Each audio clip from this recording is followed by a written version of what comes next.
Para sahabat Rasulullah sallallahu alaihi wasallam ketika mereka melihat sesuatu perkara di dunia ini, mereka selalu memikirkan perkara akhirat. Ada sebagian para sahabat melihat ada orang yang memanaskan besi, dia pingsan karena memikirkan bagaimana dahsyatnya panasnya api nerakanya Allah Rabbul Alamin.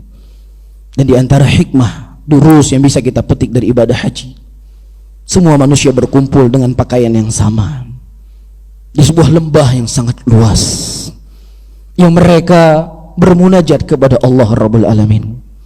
Ini mengingatkan kita dengan kampung akhirat, saudara-saudaraku. Mengingatkan kita kepada yaumul qiyamah. Mengingatkan kita semua akan kembali kepada Allah Subhanahu wa taala. Akan mempertanggungjawabkan seluruh apa yang telah kita amalkan di dunia ini. Akan mempertanggungjawabkan seluruh apa yang pernah kita ucapkan di muka bumi ini. Sampai-sampai Rasulullah sallallahu alaihi wasallam mengkhabarkan kepada Aisyah radhiyallahu taala anha, yub'atsun nasu yaumal qiyamah. Manusia nanti dibangkitkan di yaumul qiyamah dalam keadaan mereka tidak disunat, dalam keadaan mereka tidak punya sendal, dalam keadaan mereka telanjang. Kemudian Aisyah radhiyallahu taala anha berkata, "Ya Rasulullah, apakah seseorang tidak melihat aurat antara satu dengan yang lainnya?" Mereka dibangkitkan dalam keadaan telanjang, laki-laki dan perempuan. Dari semenjak manusia yang pernah diciptakan oleh Allah sampai akhir manusia yang pernah diciptakan oleh Allah di muka bumi ini. Terjadi tsunami di di Aceh. Kekuatan yang begitu keras, besar, meluluh lantakkan Aceh, meninggal 300 manusia pada waktu itu. Tapi masih sempat berpikir untuk mengambil televisi, masih sempat berpikir untuk mengambil harta di bawah kasur yang dia simpan, masih sempat untuk mengambil sarung. Padahal musibahnya begitu dahsyat terjadi. Tapi di yaumul qiyamah, para hadirin, ketika Aisyah radhiyallahu taala anha bertanya dengan pertanyaan yang cukup normal, "Ya Rasulullah, tidakkah mereka akan saling melihat antara satu dengan yang lainnya?" Kemudian Nabi sallallahu alaihi wasallam mengatakan, "Ya Aisyah, perkara yaumul qiyamah adalah perkara yang sangat mengerikan, perkara yang sangat dahsyat, sehingga seseorang tidak sempat berpikir untuk melihat aurat satu dengan yang lainnya." Bahkan seorang ibu, kalau sekian tahun dia tidak bertemu dengan anaknya, ketika dia bertemu dengan anaknya pasti dia akan peluk. Seorang suami dengan istri yang sudah lama tidak bertemu pasti akan rindu dan kangen. Tapi tidak berlaku di yaumul qiyamah. Tidak berlaku ketika manusia dikumpulkan di padang mahsyar. Allah Subhanahu wa taala menyebutkan dalam ayatnya, "Yauma yafirru mar'u min akhihi wa ummihi wa abihi wa sahibatihi wa banihi likulli imri'in minhum yawma idzin sya'nu yughni." Hari ini anak kita bisa membantu kita, hari ini orang tua kita bisa membantu kita, hari ini harta yang kita miliki bisa membantu kita, hari ini jabatan yang kita punya bisa membantu kita dan menolong kita. Tapi di yaumul qiyamah Allah ingatkan kita semuanya, saudara-saudaraku muslimin, sebagai bentuk kasih sayang Allah kepada kita, untuk kita persiapkan diri menyambut datangnya hari kiamat. Yauma yafirru mar'u min akhihi, hari di mana seseorang akan lari dari temannya, lari dari ibunya, lari dari bapaknya, lari dari sahabat-sahabatnya. Setiap manusia pada waktu itu sibuk untuk memikirkan diri mereka masing-masing.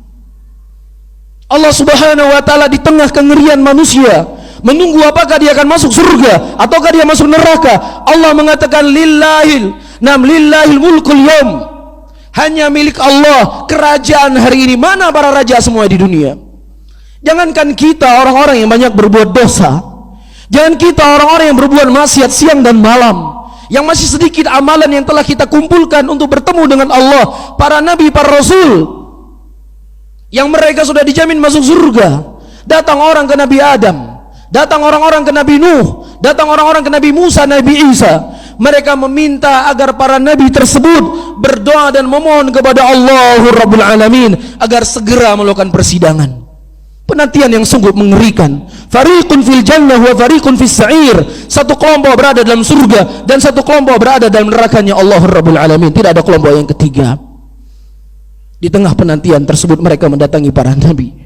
Wahai Nabi Nuh, berdoalah kepada Allah agar Allah segera melakukan persidangan. Para nabi tersebut semuanya angkat tangan. Mereka berkata, Adam berkata, saya telah makan buah yang ada dalam surga yang Allah melarang saya untuk memakannya, sehingga tidak berani saya meminta kepada Allah. Nabi Musa alaihissalam pernah memukul seseorang tanpa sengaja. tanpa sengaja, bukan dosa. Kemudian orang tersebut mati. Dengan sebab ini beliau tidak berani mengangkat wajahnya berdoa kepada Allah Rabbul Alamin. Di mana kita kira-kira saudara-saudaraku muslimin? Di mana kita di hari itu?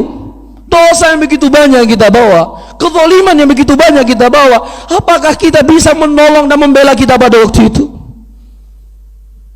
Nabi Muhammad sallallahu alaihi wasallam berkata kepada anaknya Fatimah, "Ya Fatimah binta Muhammadin, sallini min mali masyiti, la ughni anki min Allah syai'a."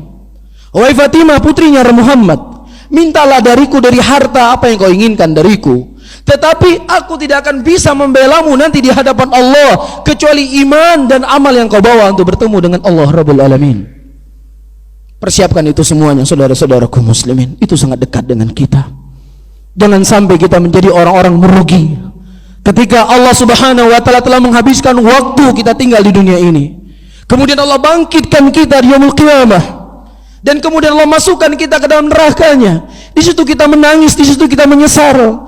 Rabbi laula akhartani ila ajalin qarib fa asaddaqa wa akum minas salihin. Ya Rabbku, akhirkan sejenak kematianku ya Allah, agar aku bisa bersedekah, agar aku bisa menjadi orang yang saleh ya Allah. Aku ingin bertobat ya Allah, aku ingin beristighfar ya Allah, aku ingin berbuat baik ya Allah, aku ingin salat ya Allah, aku ingin naik haji ya Allah. Sudah habis waktunya para hadirin. Tidak ada kecuali kita menanti keputusan Allah. Apakah kita akan masuk ke dalam surga ataukah masuk dalam neraka? Ini hari yang mengerikan. Persiapkanlah dengan hari itu.